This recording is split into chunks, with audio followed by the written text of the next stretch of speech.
Salut, c'est Megadriver 16. On se retrouve pour mon nouveau tour qui sera un peu particulier car c'est un défi. Ce ne sera pas un tour continu avec la même équipe, c'est le défi de remporter toutes les victoires d'étape avec le vrai coureur qui a remporté dans la réalité. Là je suis avec Kittel à 11 km de l'arrivée et je lance une attaque en grand plateau. C'est parti.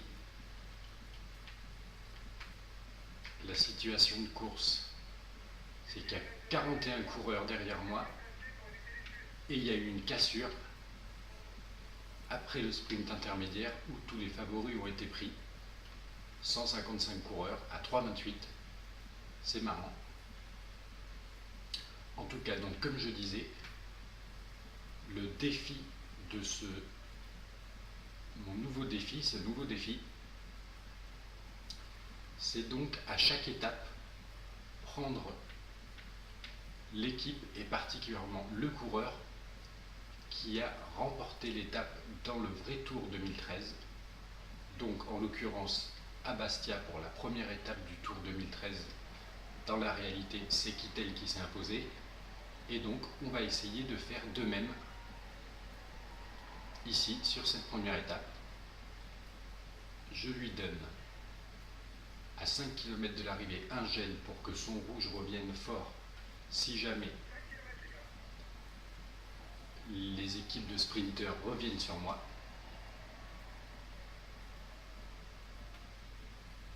Donc ce défi a été lancé sur le forum de jeuxvideo.com par Europcar 2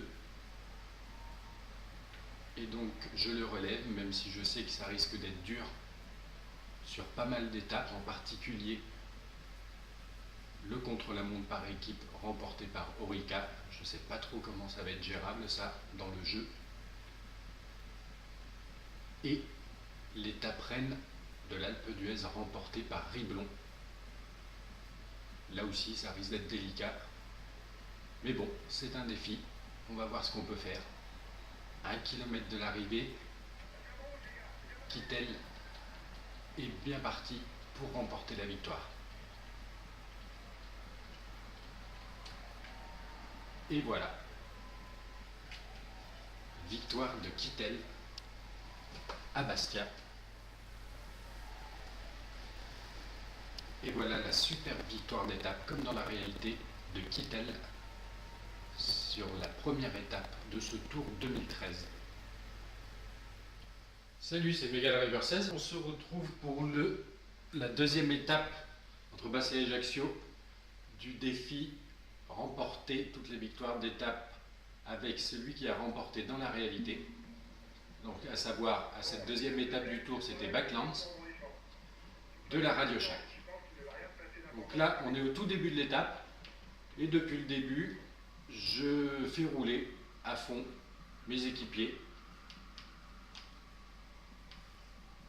et je ferai ça jusqu'à la première difficulté, à savoir le col de catégorie 3. Le premier col de catégorie 3.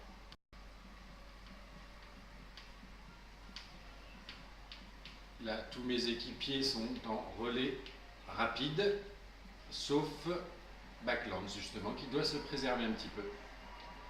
Je vais prendre qui? Tiens, Clauden, il lui reste encore pas mal de jaune. Et c'est un pas mauvais rouleur, en tout cas en contre-la-montre il n'est pas mauvais. Allez, un ravitaillement, toujours le grand plateau. Et on emmène un gros rythme sur le peloton, dans l'optique aussi, non seulement de remporter l'étape avec Backlands, mais aussi dans le cadre d'un autre jeu qui est sur le forum de jeuxvideo.com. Le jeu Grimpe et Gagne fait son tour. On doit faire le meilleur résultat possible avec le vrai vainqueur d'étape dans la réalité. Jeu Grimpe et Gagne organisé par Dev et Fidji, auquel je participe. Bon, je vais continuer à imprimer un gros rythme, et puis on se retrouve au moment où je compte attaquer. Je vais peut-être simuler un petit peu, d'ici là, on va voir. On se retrouve avec Backlance à 3 km de la difficulté où je compte attaquer, le col de catégorie 3. J'ai continué à rouler. Bon, d'abord, je vais attaquer. Allez, hop. C'est parti. Une petite attaque de Backlance.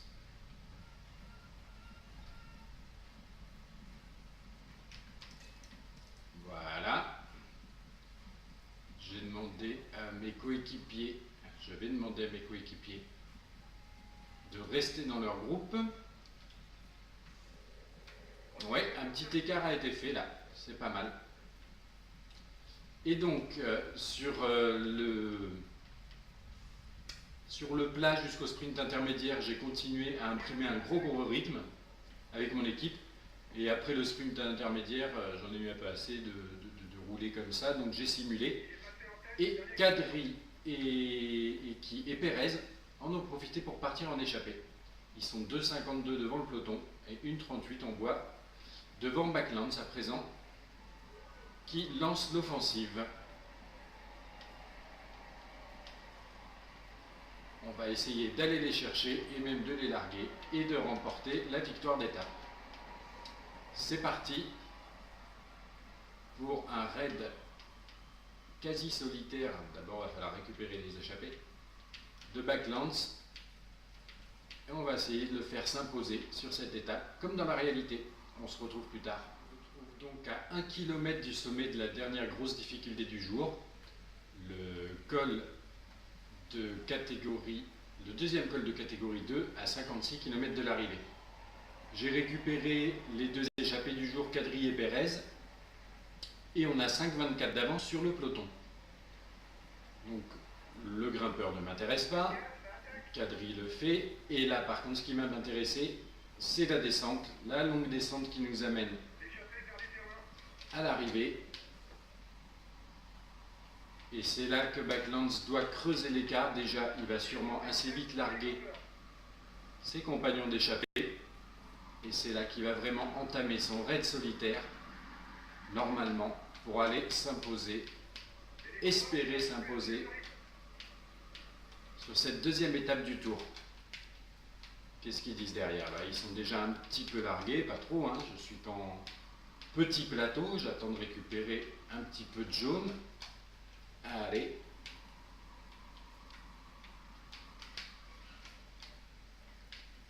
Mais donc ça devrait effectivement craquer derrière, il ne devrait pas réussir à me suivre. Quoique Kadri est bon descendeur, Pérez je ne sais pas, mais je ne me fais pas trop de soucis. Le jaune en plus arrive quasiment. Ouais, ils sont loin là. Il est à nouveau complet le jaune. Je vais même pouvoir passer le grand plateau dans pas longtemps.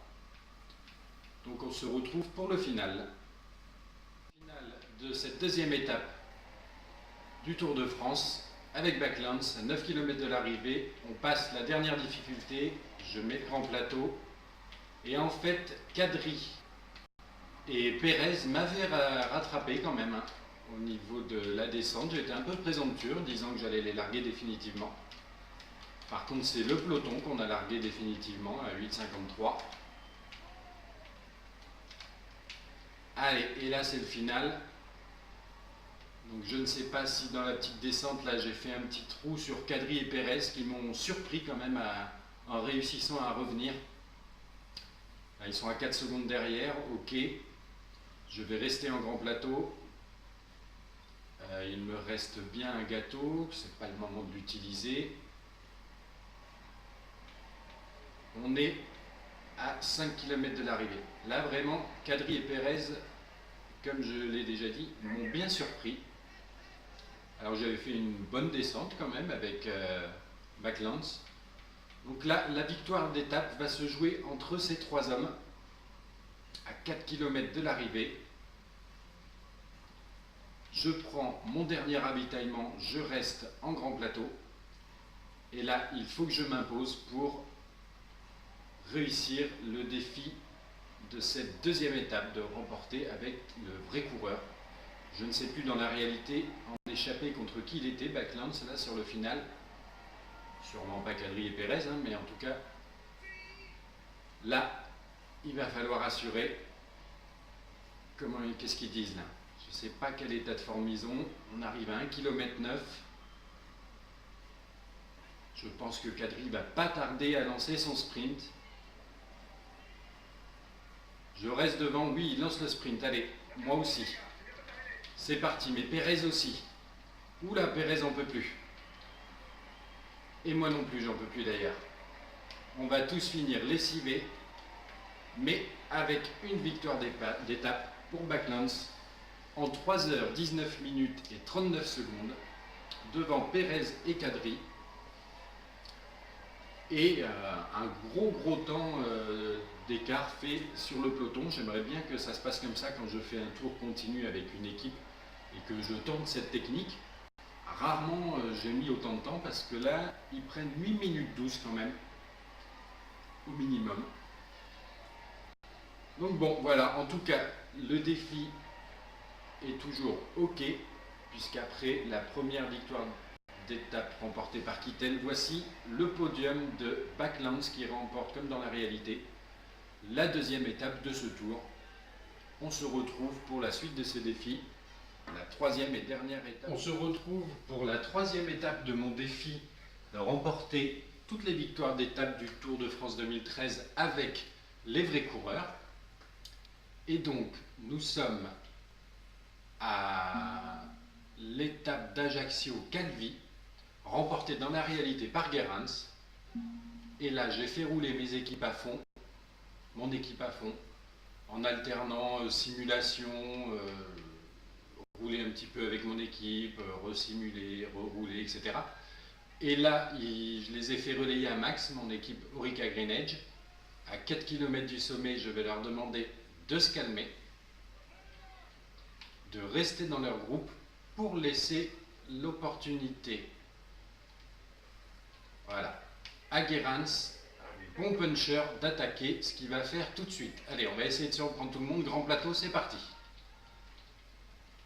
Ouh, j'ai Gilbert là à ma gauche, j'ai entreaperçu Gilbert. Allez, est-ce que ça a porté ses fruits? Oui, bof, ils sont pas loin quand même derrière. Hein. Allez, on maintient l'effort à 2 km du sommet et 15 km de l'arrivée.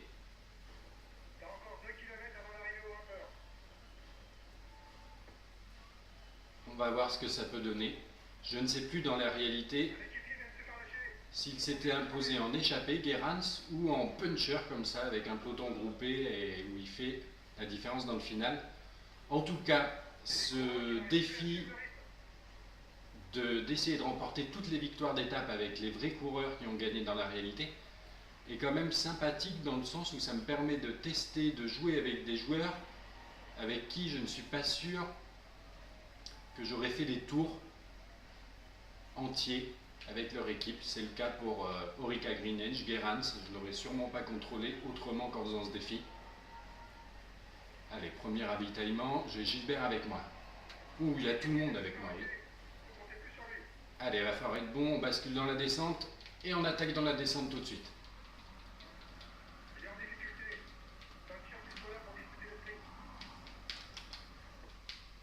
Allez, on relance. Et donc il me tarde déjà de faire les étapes avec Sagan, enfin l'étape avec Sagan, là où il a gagné. Parce que je ne suis pas sûr de faire un tour avec la Cannondale.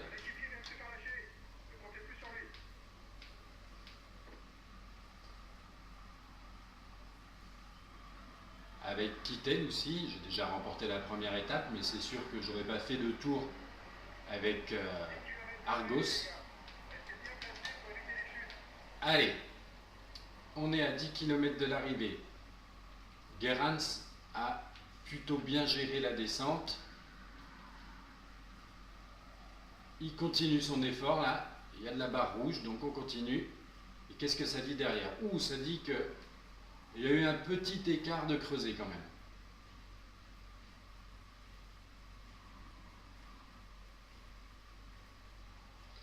Et donc dans ce défi-là, effectivement, Orica, je vais la jouer encore demain. Et là, ça va être très très chaud de remporter le contre-la-montre par équipe dans le jeu. Parce que généralement, ils ne font pas de très bons résultats. Donc, gros challenge.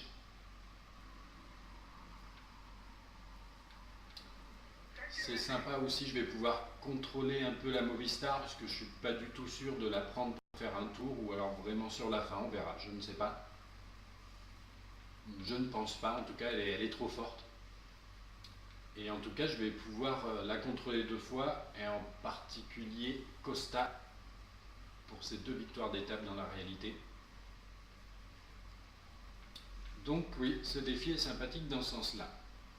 Contrôler des coureurs que je n'aurais pas contrôlé en jouant des tours complets.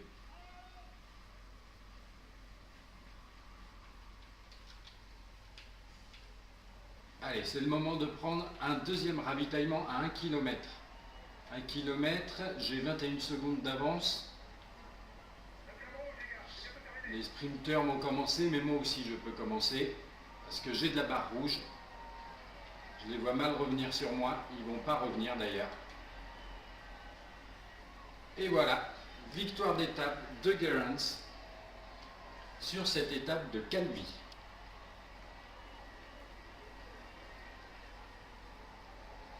On va voir son beau podium et Goss qui prend la 10e place.